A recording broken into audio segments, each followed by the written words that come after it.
사무엘상 27장 8절로 12절 말씀 한 절씩 교독하고 마지막 절은 함께 읽겠습니다. 제가 먼저 읽습니다. 다윗과 그의 사람들이 올라가서 구슬 사람과 기르스 사람과 아말렉 사람을 침노하였으니 그들은 옛적부터 술과 애굽 땅으로 지나가는 지방의 주민이라. 다윗이 그 땅을 쳐서 남녀를 살려두지 아니하고 양과 소와 나귀와 낙타와 의복을 빼앗아 가지고 돌아와 아기스에게 이르매 아기스가 이르되 너희가 오늘은 누구를 침노하였느냐 하니 다윗이 이르되 유다 네겝과 여라무엘 사람의 네겝과 겐 사람의 네겝이니이다 하였더라. 다윗이 그 남녀를 살려서 가드로 데려가지 아니한 것은 그의 생각에 그들이 우리에게 대하여 이르기를 다윗이 행한 일이 이러하니라 하여 블레셋 사람들의 지방에 거주하는 동안에 이같이 행하는 습관이 있었다 할까 두려움이었더라.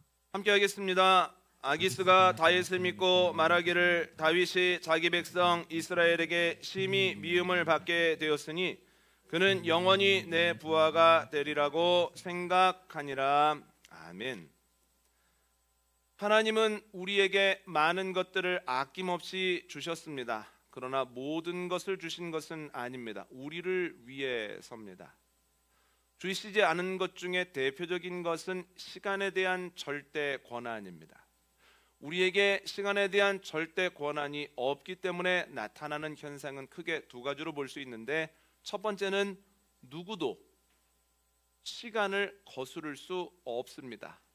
그래서 모든 사람은 시간이 가면서 겉사람이 낡아집니다. 강했던 사람이 약해지고 또렷했던 이들이 흐려지기 마련이라는 거예요. 두 번째 나타나는 대표적인 현상은 앞일을 누구도 예측할 수 없다라고 하는 겁니다. 바로 앞에 일어날 상황도 알지 못하기 때문에 사람들에게는 근본적으로 불안이 있습니다. 그리고 시간이 조금만 지나도 후회하게 될, 부끄러워할 선택과 행동을 하게 된다라고 하는 거예요. 한 치 앞도 모르기 때문에. 다윗도 여기에서 예외가 아니었습니다. 한 치 앞도 알지 못했기 때문에 믿음이 있었음에도 불구하고 바람에 이리저리 흔들리고 때로는 부끄러운 선택과 행동을 할 수밖에는 없었다라고 하는 거죠. 그런데 한 치 앞을 알 수 없는 상황 속에서 다윗이 오늘 본문에서 보인 행동은 우리가 충분히 깊이 생각하고 모범으로 삼을 만하다는 거예요. 그래서 오늘은 한 치 앞을 알 수 없는 상황 속에서 우리가 어떻게 해야 되는가 두 가지를 나눠보도록 하겠습니다. 첫 번째는 현재에 충실하게 살아야 한다는 거예요. 오늘 보면 8절 9절 한번 읽어볼까요? 사무엘상 27장 8절과 9절 말씀 가지고 계신 성경책을 찾으셔서 함께 8절과 9절 읽습니다. 시작. 다윗과 그의 사람들이 올라가서 구슬 사람과 기르스 사람과 아말렉 사람을 침노하였으니 그들은 옛적부터 술과 애굽 땅으로 지나가는 지방의 주민이라.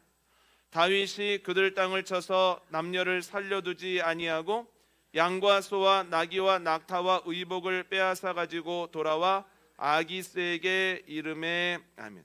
다윗은 블레셋 땅에 머물면서 구슬 사람, 기르스 사람, 아말렉 사람을 쳐서 승리하고 적지 않은 전리품을 취합니다. 그런데 8절을 보면 그들의 공격을 받아서 방어하는 중에 그들에게 승리를 거둔 것이 아니라 다윗과 그의 사람들이 먼저 적극적으로 공격을 함으로써 승리하고 전리품을 취했다라고 하는 겁니다. 여러분, 다윗은 내가 이 땅에서 뭘 할 수가 있어, 내가 이 인원들 가지고 뭘 할 수 있겠어 하면서 낙담해서 가만히 있지 않았습니다. 그러한 상황 속에서도 할 수 있는 일을 찾아서 했다는 것. 또한 다윗은 내가 이런 일을 왜 해? 내가 이런 일을 어떻게 해? 내가 예전에 이스라엘에서 천부장이었어. 내가 지나가는 곳마다 사람들이 환호를 했어. 심지어 그때는 나를 사울보다 더 크게 생각하는 사람들도 적지 않았어. 사람들에게 얼마나 많은 사랑을 받았고 내가 얼마나 사람들의 기대를 받던 몸인데 내가 이런 일을 한단 말이야 라고 하면서 그 일을 물러버리지 않았다라고 하는 거예요. 그는 그의 사람들과 용병으로서 해야만 하는 일을 했다는 겁니다. 그래서 오늘 본문의 다윗의 행동을 정리하자면 다윗은 할 수 있는 일을 찾아서 해야만 하는 일들에 힘을 썼다라고 하는 거죠. 그가 그렇게 쓸 때 나타난 현상이 있습니다. 오늘 본문 12절 한번 읽어볼까요? 사무엘상 12장 27장 12절입니다. 함께 읽습니다. 시작. 아기스가 다윗을 믿고 말하기를 다윗이 자기 백성 이스라엘에게 심히 미움을 받게 되었으니 그는 영원히 내 부하가 되리라고 생각하니라. 아멘. 가드왕 아기스가 다윗이 행한 일을 듣고 기뻐하면서 이렇게 이야기를 합니다. 그가 영원히 내 부하가 되겠구나. 그가 늘 나를 섬기겠구나. 끝까지 내 종이 되겠구나. 지난 주간에 수련회 다녀왔는데요, 한 권사님이 동행하셨습니다. 이동 중에 저와 대화를 하시는데 이런 단어를 사용하시는 거예요. 핵심 인재, 조직에서 꼭 필요한 사람. 그래서 그만두겠다고 할 때 가면 안 된다고 우리가 함께 하자라고 이야기하는 그 사람이 핵심 인재라는 거예요. 여러분, 그렇게 따지면 지금 다윗은 블레셋에게 없어서는 안 될 사람, 아기스가 붙잡고 아끼는 사람, 핵심 인재가 되었다는 거예요. 놀라운 것이 있습니다. 다윗은 이스라엘 사람입니다. 블레셋 사람이 아닙니다. 그와 함께하는 사람 600명 많아 보이지만 블레셋 전군에 비하면 얼마 안 된다는 거예요. 그리고 다윗과 그의 사람들이 블레셋에서 활동한 지도 그리 길게 되지 않았습니다. 그럼에도 불구하고 다윗과 그의 사람들이 핵심 인재가 되었다라고 하는 거죠. 할 수 있는 일을 할 때, 해야만 하는 일을 할 때 말이죠. 저는 다윗이 핵심 인재가 되고 귀 쓰는 사람이 되는 걸 보면서 성경 말씀 두 개가 생각이 났는데, 첫 번째는 고린도전서 4장 말씀입니다. 고린도전서 4장 2절 말씀 저희가 함께 읽도록 하겠습니다.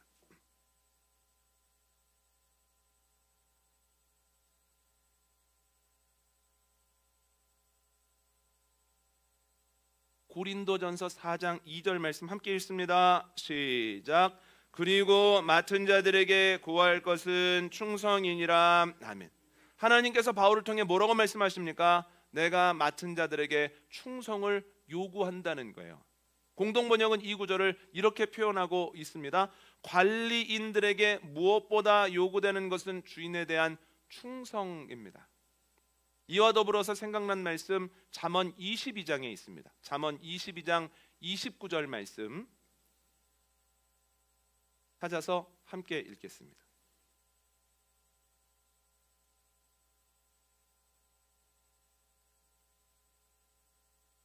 잠언 22장 29절 말씀 한 목소리로 함께 읽겠습니다. 시작. 내가 자기 일에 능숙한 사람을 보았느냐? 이러한 사람은 왕 앞에 설 것이요 전한 자 앞에 서지 아니하리라. 아멘. 또한 하나님은 잠언 기자를 통해서 말씀하시죠. 성실한 사람, 그래서 그의 일에 능숙하게 된 사람을 봐라. 그는 왕 앞에 서게 될 것이다. 귀 쓰임을 받을 것이다. 여러분, 다윗은 현재에 충실했습니다. 그리고 사명에 충성을 했습니다. 그랬을 때 주님께서는 성경 말씀대로 그가 블레셋에 없어서는 안 될 사람, 핵심 인재, 귀히 생각되어지는 사람이 되게 하셨다는 거예요. 여러분, 내 뜻대로 될 때도 있고 안 될 때도 있습니다. 내 앞에 있는 일이 내 마음에 들 때도 있고 들지 않을 때도 있습니다. 어떤 상황이든지 하나님의 사람들인 우리가 해야 되는 것은 현재에 충실하고 맡겨진 사명에 충성을 다해야 한다는 거예요. 그랬을 때 주님이 약속하신 그대로 그가 어디에 있든지 귀한 사람, 귀 쓰임을 받는 사람, 하나님의 약속대로 하나님의 이름을 드러나게 하는 사람이 될 수 있다라고 하는 거예요. 여러분, 안 되는 이유를 찾지 마십시오. 마음에 들지 않는다고 반복적으로 말씀하지 마십시오. 내가 나이도 많은데, 내가 직급이 이건데, 내가 하고 싶은 이것이 아닌데 하다 보면 내가 할 수 있는 일도 놓치고 내가 해야 되는 일에도 소홀하게 됩니다. 그래, 내 뜻대로 지금 안 되고 있지만, 그리고 내가 원하는 일 딱 이건 아니지만 그러나 하나님께서 나를 이 자리에 두시고 이 일을 맡기셨다고 하는 건 분명한 이유가 있겠지. 이걸 통해서도 배울 무엇인가가 있겠지. 믿음 가지고 고백하면서 최선을 다할 때 하나님의 은혜로 그 일에 열매를 거둘 뿐만 아니라 있는 자리에서 귀히 쓰임을 받는 저와 여러분 되어주시기를 원합니다. 두 번째는 다윗은 미래를 생각했다라고 하는 거예요. 오늘 본문의 내용 중에 좀 깊이 생각해 봐야 되는 것이 있습니다. 다윗이 여러 민족을 치고 그들에게 승리하고 전리품을 가지고 왔을 때 아기스가 이렇게 이야기를 합니다. 그가 동족 이스라엘에게 미움을 받게 되었으니 그가 앞으로 평생 동안 내 부하가 되겠구나. 이스라엘에게 왜 다윗이 미움을 받을까요? 이와 관련된 내용이 10절에 나와 있는데요. 오늘 보면 10절 한번 읽어볼까요? 사무엘상 27장 10절입니다. 시작. 아기스가 이르되 너희가 오늘은 누구를 침노하였느냐 하니 다윗이 이르되 유다 네겝과 여라무엘 사람의 네겝과 게인 사람의 네겝이니이다 하였더라. 아멘. 아기스는 전투를 마치고 돌아온 다윗에게 오늘은 누구를 쳤느냐 이렇게 얘기를 합니다. 그러니까 오늘은 누구를 쳤냐 이 말 자체가 다윗이 매일매일 자신의 일에 최선을 다했다라고 하는 것을 증명하는데요. 그 질문을 받고 다윗이 이렇게 대답합니다. 유다 네겝과 또한 그와 관련된 사람 몇을 치고 왔습니다. 그런데 유다 네겝과 그 뒤에 나오는 사람들을 찾아보니 그들은 시므온 지파에 속한 사람들이에요. 그리고 오랫동안 이스라엘 사람들과 함께한 사람들이에요.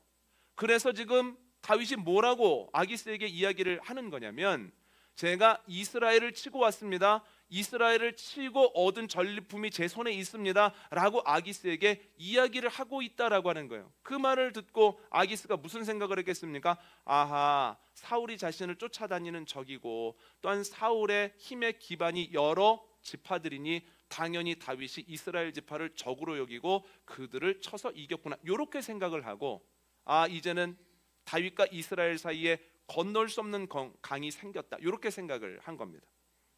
그런데 여러분 실상은 다윗이 그들을 치지 않았다는 거예요.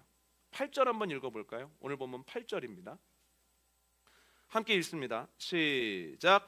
다윗과 그의 사람들이 올라가서 구슬 사람과 기르스 사람과 아말렉 사람을 침노하였으니 그들은 옛적부터 술과 애굽 땅으로 지나가는 지방의 주민이라. 아멘. 다윗이 누구를 쳤습니까? 유다 네겝을 친 게 아니라 구슬 사람, 기르스 사람, 아말렉 사람을 쳤다는 거예요.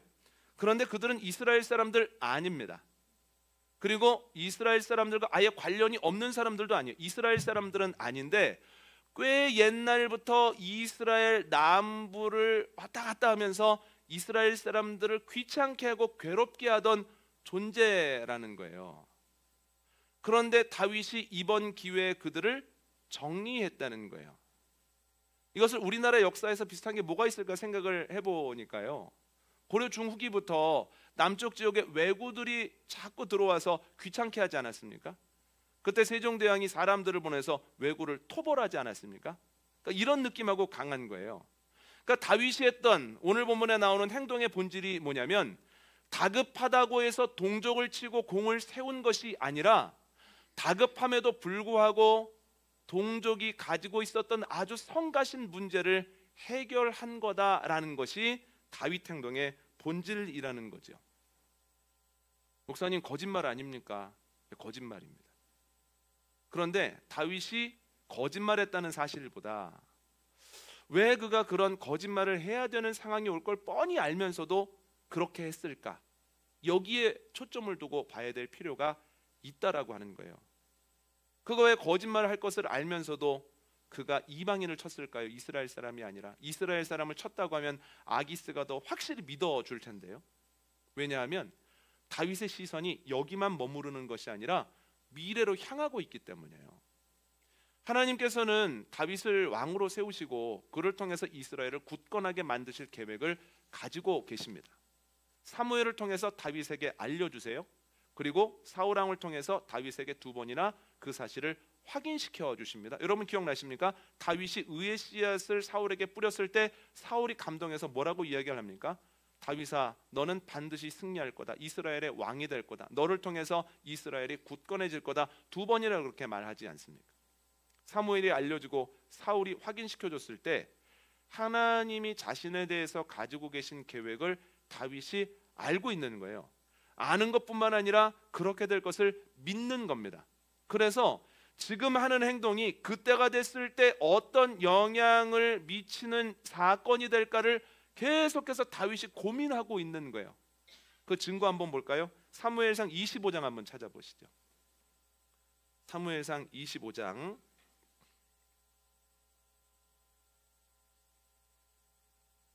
30절 31절 말씀입니다. 사무엘상 25장 30절 31절 말씀 함께 읽습니다. 시작. 여호와께서 내 주에 대하여 하신 말씀대로 모든 선을 내 주에게 행하사 내 주를 이스라엘의 지도자로 세우실 때 내 주께서 무죄한 피를 흘리셨다든지 내 주께서 친히 보복하셨다든지 함으로 말미암아 슬퍼하실 것도 없고 내 주의 마음에 걸리는 것도 없으시리니 다만 여호와께서 내 주를 후대하실 때 원하건대 내 주의 여종을 생각하소서 하니라. 아멘. 다윗이 분노하여 병사들과 함께 나발의 집으로 갑니다. 그런데 먹을 것을 이끌고 자신에게 오고 있는 아비가일을 만납니다. 그런데 아비가일이 다윗에게 뭐라고 이야기를 하냐면 당신은 반드시 하나님의 계획 안에서 왕이 될 겁니다. 지금은 어렵지만 결코 지금 잡히지 아니하고 왕의 자리까지 오를 건데 그때가 되었을 때 지금 당신이 무죄하게 흘린 피라든지 아니면 개인의 원한을 사적으로 갚은 것이 그때 걸림돌이나 그때 후회거리가 안 되겠습니까? 지금은 피를 흘려서 마음을 시원하게 만들고 지금은 원한을 갚아서 내가 생각하는 마음의 매듭을 풀어버리고 싶은 생각이 있지만 그것이 당신이 왕이 됐을 때 참 어려운 일 되지 않겠습니까? 그 이야기를 듣고 다윗이 깜짝 놀라면서 아차, 하나님이 너를 통해서 내 실수를 막으셨구나 하면서 하나님을 찬양하더라는 거예요. 그러니까 다윗의 마음속에 늘 뭐가 있습니까? 지금은 어렵지만 지금은 과정이다. 지금은 죽을 것 같지만 지금은 훈련이다라고 하는 생각이 있는 거예요. 미래에 대한 생각을 계속 하면서 살았습니다. 여러분, 만약에 다윗이 정말 유다 네겝과 유다 사람들을 쳐서 그들의 전리품을 가지고 왔다고 하면 어떻게 됐겠습니까? 아기스에게는 큰 신임을 얻었겠지만 그가 왕이 되었을 때, 하나님의 때가 되었을 때 모든 지파가 다윗을 왕으로 인정하겠습니까? 다윗을 통해서 이스라엘이 한 민족, 한 나라, 한 마음을 품는 공동체가 될 수 있겠습니까? 그럴 수 없다는 거예요. 그래서 미래를 생각하면서 행동했던 다윗이 하나님의 그 때를 생각하는 가운데에서 유다 지파가 아니라 이방인을 쳐서 쓰러뜨렸다라고 하는 거죠. 여러분, 현재의 삶에 충실하고 주어진 사명에 충성하는 것은 매우 중요합니다. 이것은 기본입니다. 그러나 이와 더불어서 우리가 가져야 하는 것이 있습니다. 미래를 생각하는 지혜입니다. 지금의 열심과 지금의 열정이 시간이 흐르고 상황이 바뀐 이후에 어떤 의미로 나에게 다가올까? 이것을 고민해야 된다는 거예요. 그럴 때 지금의 충실과 또한 사명에 대한 충성이 시간이 간 이후에도 부끄러운 것이 아니라 하나님이 그때도 나와 함께 하시며 나에게 지혜를 주심으로 이 일들을 행하게 하셨구나, 그때 한 경험이 이때를 위함인가 라고 하는 고백으로 나올 수 있다라고 하는 거죠. 그런데 여러분, 미래를 생각한다라고 하는 것은 1년 뒤, 2년 뒤, 10년 뒤를 생각하는 것보다 더 긴 의미를 가지기도 합니다. 지난 주간 월요일에서 수요일까지 청소년부 아이들과 국내 성지순례를 다녀왔습니다. 첫째 날 첫 번째 방문지는 군산에 있는 아펜젤러 기념관이었습니다. 아펜젤러 선교사는 우리나라에 들어온 첫 번째 감리교 선교사로서 배제학당을 비롯한 학교를 세우고 또한 여러 가지 일들을 행했습니다. 그런데 부산에서 있는 성서 번역 그 회의를 가다가 배를 타고 가다가 사고가 났는데 그는 1등석에 있었고 수영도 잘하는 사람이라 살아날 수 있었으나 그러나 함께 하던 사람들, 그리고 자기가 책임져야 되는 사람들을 구하러 삼등석 안에 들어갔다가 나오지 못했다는 거예요. 그래서 군산을 방문한 적은 없으나 군산 앞바다에 그가 순교하는 장소로 지정이 되었기 때문에 군산의 아펜젤로 기념관이 한 교회를 통해서 세워졌습니다. 첫날의 두 번째 목적지는 광주에 있는 선교사 묘원이었습니다. 여기에 여러분이 계신데 그 중에서 저희가 집중했던 것은 의료에, 그리고 여성 교육에, 그리고 상상할 수도 없을 정도로 헌신하는 가운데 구제했던 엘리자베스 쉐핑이라고 하는 선교사의 무덤을 찾아서 간 겁니다. 둘째 날 첫 번째 방문지는 신안에 있는 수많은 섬들을 다니시면서 예수 그리스도에 대한 복음을 전했던 소위 전도부인이라고 불렸던 문중경 전도사님을 기념하는 기념관에 다녀왔습니다. 그리고 둘째 날 두 번째 방문지는 목포에 있는 공생원이었습니다. 고아원인데 지금도 여기에서 생활하고 있는 친구들이 있다는 거예요. 그러니까 수련회를 가기 2주 전에 아이들에게 숙제를 내줬습니다. 우리가 여기를 가게 될 텐데 한 사람씩 맡아서 이에 대한 조사를 해와라. 그러니까 제가 아이들을 보면서 참 옛날 사람이라고 느낀 것은, 저는 주로 책을 사서 조사할 것 같은데 아이들은 다 인터넷을 보고 위키백과를 보고 하면서 조사를 하더라고요. 저기에서 뭔 깊은 내용이 나올까 깜짝 놀랐습니다. 아이들이 숙제를 해와서 그걸 복사해가지고 아이들 파일에다 하나씩 넣어주는데 내용을 읽어봤더니 너무너무 그 내용을 정확하게 구성을 잘한 거예요. 아이들에게 파일이 하나씩 있습니다.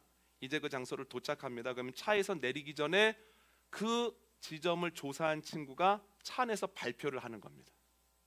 발표를 하면서 우리가 보게 될 이곳은 이런 의미를 가지고 있고 이렇게 시작이 되고 또한 이러한 사연이 있는 곳입니다라고 발표를 하고, 같이 그 장소에 들어가면 그곳에서 관련된 영상을 보고 관장님이 나오셔서 또 여러 설명을 해주시고 질문을 받고 사진을 찍고 나오는 겁니다. 그럼 저녁에 오늘 방문했던 곳에 대한 소회를 나누는 거죠. 너무 행복한 시간이었습니다. 그런데 그뿐만 아니라 저희가 일정을 시작하는 아침, 그리고 일정을 마친 저녁에는 목적이 이끄는 삶, 맨 앞에 챕터를 잘라서 만든 나는 왜 이 세상에 존재하는가 라고 하는 책의 한 챕터씩을 읽어 나갔습니다. 그리고 둘째 날 저녁에는 함께 하신 권사님이 아이들의 직업과 또한 여러 가지 선택을 위한 멘토링을 이제 교구제를 가지고 오셔서 아이들과 시간을 나눠 주셨는데요. 참 의미 있고 감동적인 시간들이었습니다. 그런데 이 나는 이 세상에 존재하는가, 목적이 이끄는 삶이라고 하는 책을 아이들과 함께 읽어 나가는데 마음을 쿡 하고 찌르는 구절이 있는 거예요. 한번 들어보시죠. 제가 읽어드리겠습니다. 죽음은 우리의 끝이 아니고 영생으로의 전환이기 때문에 우리가 이 땅에서 하는 모든 행위에는 영원한 결과가 따른다. 우리 삶에서 이루어진 모든 행동이 영생에서도 계속 영향을 미친다는 말이다.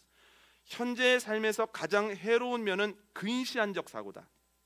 그렇기 때문에 우리의 삶을 하나님과 함께하는 영생에 이르도록 최대한 활용하기 위해서 우리는 머릿속에 계속적으로 영생에 대한 그림을 그려야 하고 그 소중함과 가치를 마음에 새겨야 한다. 그러니까 우리가 이 땅을 살아가면서 극복해야 되는, 극복할 때 우리가 하나님의 자녀로서 살아갈 수 있는 그 사고가 근시안적 사고라는 거예요. 내 앞에 있는 문제만 바라보고 내가 가지고 있는 것들에만 집중을 하고 이 땅에서의 삶이 끝이라고 하는 것을 무의식적으로 생각하고 하는 그 모든 행동은 하나님과 무관하거나 하나님과 나를 계속 멀리 떨어뜨릴 수밖에 없다는 거예요. 그러나 내가 이 땅에서 살아가는 것이 끝이 아니라 내가 하나님 나라 입성하기 위한 준비 과정이고 지금의 행동과 지금의 습관들이 영생의 나라로 들어가는 데에도 큰 영향을 미치고 이어진다라고 하는 것을 생각하면 지금 내가 어떻게 살아야 되는가, 내가 지금 무엇을 택해야 되는가, 어떤 방법으로 할 것인가가 아주 명확해진다라고 하는 거죠. 아이들과 함께 만나고 온 신앙의 선배들의 공통점이 뭐냐면 지금 여기에서 최선을 다했다는 거예요. 현실에 충실했고 또한 사명에 충성을 다했습니다. 목숨을 잃기까지.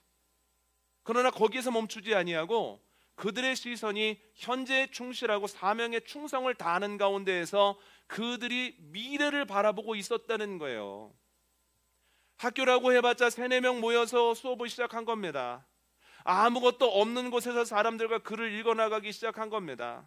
지금은 거창해 보이는 여러 가지 일들이 그때는 아무것도 아니었습니다. 사람들이 보기에 저렇게 해서 뭐하냐고 이야기를 했습니다. 그러나 그들은 미래를 바라봤다는 거예요. 뿌려지는 복음은 아주 작은 것이지만 이 뿌려지는 복음의 씨앗이 이 나라를 바꾸겠지. 작게 시작하지만 이 병원을 통해서 사람들이 많이 살아나겠지. 이 교육을 통해서 사람들이 미망에서 벗어날 수 있겠지. 완전히 다른 나라가 되겠지. 사람들은 지금의 충실하면서도 앞으로 이 나라에 일어나게 될 일들에 대한 기대감을 가지고 기도하면서 힘썼다는 거예요. 그런데 그뿐만이 아닙니다. 그들은 이 대한민국의 미래만 바라보면서 한 것이 아니라 하나님 나라를 바라봤다는 거예요. 하나님 나라를 바라보지 아니하고 어떻게 그런 일들을 할 수 있습니까? 왜 편안한 자리를 놔두고 이 땅에 와서 그렇게 고생을 하다가 본인도 어려움을 당하고 가족들도 잃는 경험을 합니까? 그러나 이 땅에서의 삶이 끝이 아니라고 하는 분명한 믿음이 있었기 때문에 영원한 하나님 나라를 바라보는 가운데에서 그들은 놀라운 선택을 하고 그들의 선택은 시간이 가면 갈수록 가치 있는 것이 되어지고 그들의 선택을 통해서 우리가 복음을 받고 살아나게 되었다라고 하는 거죠. 참 놀라운 일입니다. 여러분, 우리가 근시안적 사고를 넘어서서 영원한 하나님의 나라를 바라보고 하나님이 기뻐하시는 일들을 고민하다 보면 우리는 시간이 가면서 그 가치가 줄어들거나 소멸되어지는 일들이 아니라 시간이 가도 그 가치에 변함이 없을 뿐만 아니라 시간이 갈수록 그 가치가 더욱 빛나는 일에 헌신할 수 있다는 거예요. 여러분, 사도 바울을 보십시오. 사도 바울이 선택하고 행동할 때 사람들이 얼마나 놀랍고 또한 얼마나 놀렸겠습니까? 저게 뭐야? 저 똑똑한 사람이 왜 저러는 거야? 아니, 보장된 미래가 있는데, 보장된 자리가 있는데 왜 저렇게 돌아다니면서 사람들한테 미움을 받는 거야? 그런데 어떻습니까? 시간이 가면서 그의 선택의 진가가 드러나죠. 시간이 가면 갈수록 그의 선택이 정말 놀랍다라고 하는 것을 알게 되지 않습니까?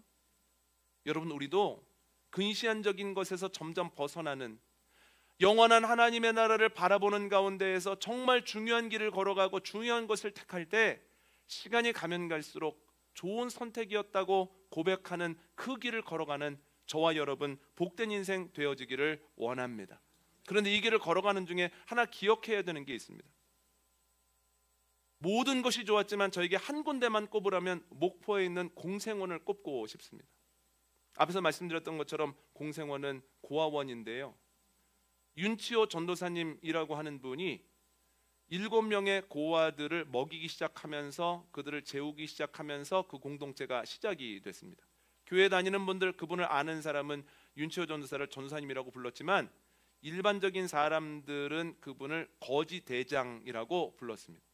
7명에서 10명으로 20명으로 점점점 늘어납니다. 사람들이 환영할까요? 쫓아낼까요? 이리저리 쫓아냅니다. 그래서 이 다리 밑으로 저 다리 밑으로 하다가 결국은 유달산 밑으로 가게 되었습니다. 지금은 바다가 보이는 너무너무 좋은 곳이지만 그때는 정말 변두리 중에 변두리였다라고 하는 거예요. 그런데 아이들을 막 돌보고 있을 때 7살 때 일본에서 아버지를 따라 건너온 기독교인 여성, 지금은 한국에서 교사로 활동하고 있는 여성이 봉사활동을 오는 거예요. 봉사활동을 와서 서로 함께 일을 하다가 둘이 부부의 연을 맺게 돼요. 이게 결혼식 사진입니다. 그런데 이 오른쪽에 계신 분이 윤치호 전도사님이고 왼쪽에 계신 분이 그 아내분인데요, 일본식을 따라서 남편의 성을 따라서 윤씨 성을 갖게 되었고 이름에 따라 학자라고 하는 이름을 갖게 돼서 윤치호 전도사님과 윤학자 선생님이 부부가 됩니다.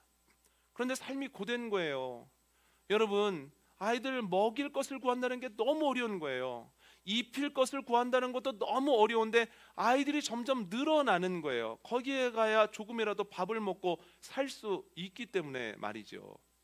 그런데 그 외에도 어려운 것이 뭐냐면 이제 해방이 되고 나니까 사람들이 일본인 아내를 뒀다는 이유만으로 윤치호 전도사를 막 미워하는 거야. 막 밀어내고. 그것도 힘겨웠는데 한국 전쟁 시기가 되어지자 왼쪽에서는 저 사람 오른쪽이라고 하고 오른쪽에서는 저 사람 왼쪽이라고 해서 서로 미워하고 서로 죽이려고 하는 거예요. 굉장한 고난을 받는 겁니다. 고초를 굉장히 겪습니다. 그런데 그냥 고초를 겪는 게 아니라 목숨을 잃을 만한 순간을 몇 번 맞이하는데 결국 1951년에 아이들을 위해서 양식을 배급받기 위해서 광주에 있는 도청으로 다녀오는 길에 실종돼 버립니다. 그러니까 여러 가지 예상치가 있습니다만 확실한 건 모르는 거예요. 돌아오지 못했다는 뜻이에요. 그런데 그때로부터 윤학자 선생님이 남편을 기다리면서 아이들을 돌보기 시작하는데 아이들이 먹을 것을 구하기 위해서 몇몇 큰 아이들과 함께 수레를 끌고 다니면서 사람들에게 먹을 것을 얻습니다. 아이들이 입을 것도 없잖아요. 아이들이 입을 것도 어떻게 구하는 거예요. 그런데 그 과정 속에서도 아이들 공부에 희망이 있기 때문에 학교를 보내는 거예요. 학교를 보내면 뭘 내야 됩니까? 아주 옛날에는 월사금이라고 했고 저 때는 육성예비라고 했잖아요. 아이들이 학교에 가지고 가야 되는 돈도 구해야 되는데 만만치 않지만 이게 아이들의 희망이기 때문에 아이들을 학교 보내기 위해서 노력하는 거예요. 그때는 교복을 입었잖아요. 교복이 검은색이잖아요. 그래서 이 아이들에게 어떻게 옷을 만들어 주냐면 그 당시에 그 당시에 비교적 구하기 쉬웠던 군용 모포를 구해다가 재봉틀 이걸 하는 걸 배워서 그 군용 모포로 교복처럼 만드는 거예요. 그리고 거묵해물을 드리는 겁니다. 그런데 거묵해물을 드리는데 아이들이 입고 나서 그 다음 아이에게 물려주고 하는 중에 검은 물이 어떻게 되겠습니까? 점점 빠지죠. 그러면 검었던 교복이 갈색이 되는 거예요. 누가 봐도 갈색이에요. 그래서 사람들이 뭐라고 얘기하냐면 수백 명이 운동장에 서 있어도 교복 색깔만 봐도 아 쟤들은 공생원에서 온 애들이구나, 엄마 아빠 없는 애들이구나, 버려진 애들이구나를 알 수 있었다는 거예요. 이걸 생각할 때 너무 힘들고 어렵게 느껴지는 게 뭐냐면 전쟁통에 부모님이 돌아가시거나 부모님과 헤어지는 이들이 많으니까 7명에서 10명 수명되던 이 공생원이 500명이 넘어가는 거예요. 500명이 넘어가는데 어떻게 윤학자 선생 혼자 아이들 먹을 거, 입을 거, 또한 아이들 교복, 월사금을 다 마련합니까? 참 놀라운 게 뭐냐면 그걸 다 해내신 거예요. 그래서 아이들 학교도 가고 대학도 가고 또 아이들이 취직을 해서 찾아오기도 하고 그렇게 도움을 받으면서 왔습니다. 그러다 보니 이제 목포에서 사람들이 돕기도 하고 또 이제는 참 어렵다 했을 때 한일 수교가 되자마자 일본에 그의 사정이 소개가 돼서 또 그에게 적지 않은 도움들이 오기도 하고 참 놀라운 역사가 일어났는데 안타까운 것은 사람의 몸에는 한계가 있습니다. 그래서 57세가 되던 날, 그 생신날 병원에서 소천을 하세요. 그런데 이제 소천을 하실 때 거의 마지막 남긴 얘기가 뭐냐면 이렇게 말씀하셨다는 거예요. 우메보시가 먹고 싶네. 우메보시가 뭐냐면 일본식 장아찌예요. 그죠? 그래 매실. 제가 잘못 얘기했군요. 매실 장아찌예요. 우메보시가 먹고 싶네. 근데 그 얘기를 딱 듣는데 제가 너무 마음이 힘들기도 하고 감동적인 거예요. 왜냐하면 윤학자 선생님을 보고 어떤 그 뒤에 그 공생원과 관련된 사람들이 막 일하는 모습을 보면서 야, 참 대단하다. 나는 못하지만 참 하나님께서 강인함을 주셔서 참 일본에서 와서 한국 사람과 결혼을 하고 여기서 교육을 받고 선생님을 하고 가정을 이루고 이렇게 500명이 넘는 고아들을 돌봐 나는 못하지만 참 대단하다, 대단한 분이다 이렇게 생각을 했었거든요. 그런데 우메보시가 먹고 싶네 이 얘기를 딱 듣는 순간 나랑 똑같은 사람이구나. 내가 외로울 만한 상황에서는 그분도 외로웠을 거고 내가 울고 싶은 상황에서는 그분도 울고 싶었을 거고 내가 도망가고 싶은 상황에서는 그분도 도망가고 싶었을 거고 수도 없이 도망가고 싶고 수도 없이 고향을 생각하고 수도 없이 혼자 눈물을 흘렸겠구나 이런 생각을 했습니다. 참는 거구나, 견디는 거구나, 하나님을 바라보면서 하나님께서 도와주실 것을 확신하면서 견디는 거구나. 그랬을 때 하나님께서는 끝까지 그 사명을 감당하게 하시더라는 거예요. 여러분 한 치 앞도 알 수 없는 삶을 살아가면서 현재에 충실하고 사명에 충성하고 그 가운데에서도 내가 지금 잘 가고 있는 거야? 주님이 기뻐하시는 거야? 내가 이렇게 가면 영원에 이룰 수 있는 거야? 고민하면서 가는 것은 결코 만만치 않습니다. 우리의 힘으로 할 수 없는 일입니다. 그러나 결단하고 나아가면 하나님께서 힘 주시고 도우심으로 그 삶을 살아가게 하실 줄 믿습니다.